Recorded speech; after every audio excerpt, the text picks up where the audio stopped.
ملازمتوں کے لیے لگائے جانے والے میلے سلیکون ویلی کے لیے کوئی نئی بات نہیں، لیکن یہ میلہ کچھ خاص ہے۔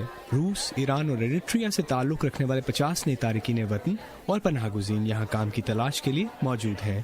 خالد ترکمانی کا تعلق شام سے ہے اور ان کے پاس کمپیوٹر سائنس کی ڈگری ہے۔ سان فرانسسکو میں اپنے قیام کے پہلے 9 ماہ کے دوران انہوں نے کم اجرت کی نوکریاں کی، جیسے جوتے بیچنا، فرنیچر جوڑنا اور $10 فی گھنٹہ کے عوض ویب سائٹ بنانا۔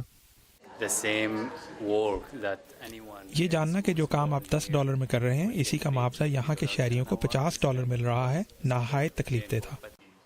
خالد ترکمانی پناہ گزین ہیں اور اپ ورلڈلی گلوبل نامی تنظیم کے ایک پروگرام میں شرکت کر چکے ہیں جو ہنر مند تارکین وطن اور پناہ گزینوں کو امریکہ میں نوکری تلاش کرنے میں مدد دیتی ہے۔ یہاں انہوں نے امریکی طریقے سے میل ملاپ کرنا سیکھا اور اب وہ IT پروجیکٹ مینیجر ہیں۔ ایسے ہی ایک اور تعلیم یافتہ نوجوان امان الایمان ہے جو اب اپ ورلڈلی گلوبل کے لیے کام کرتے ہیں اور کہتے ہیں چھوٹے قدم اٹھانے سے فرق پڑتا ہے، خصوصاً جب آپ امریکہ میں نوکری ڈھونڈ رہے ہوں۔ یہاں امریکہ میں آپ سے توقع کی جاتی ہے کہ آپ دوسرے شخص کی نظروں سے نظر ملا کر بات کریں، اور جب آپ کسی کو ملیں تو گرم جوشی سے ہاتھ ملائیں۔ اس سے آپ پر اعتماد نظر آتے ہیں۔ ایمان، جو نائجیریا سے تعلق رکھتے ہیں، کہتے ہیں نوکری کے متلاشیوں کو نئے طریقے سے بولنا آنا چاہیے۔ انہیں عادت ہے کہنے کی، جیسے ٹیم، گروپ، کمپنی، تنظیم۔ امریکہ میں کلچر مختلف ہے، یہاں کہا جاتا ہے میں نے یہ کیا۔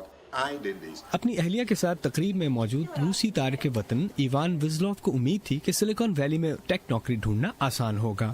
ہم پیشہ ور پروڈکٹ مینیجر ہیں اور IT کے میدان میں بزنس اینالسٹ ہیں، اور اسی لیے ہم سان فرانسسکو اور سلیکون ویلی آئے تھے کیونکہ یہ IT کے شعبے کا مرکز ہے، خاص طور سے کچھ بڑی ٹیکنالوجیز کے۔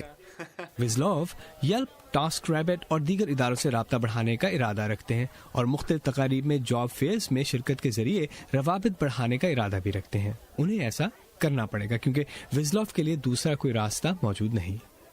مشل کوئن کے ساتھ امان اظہر، اردو VOA۔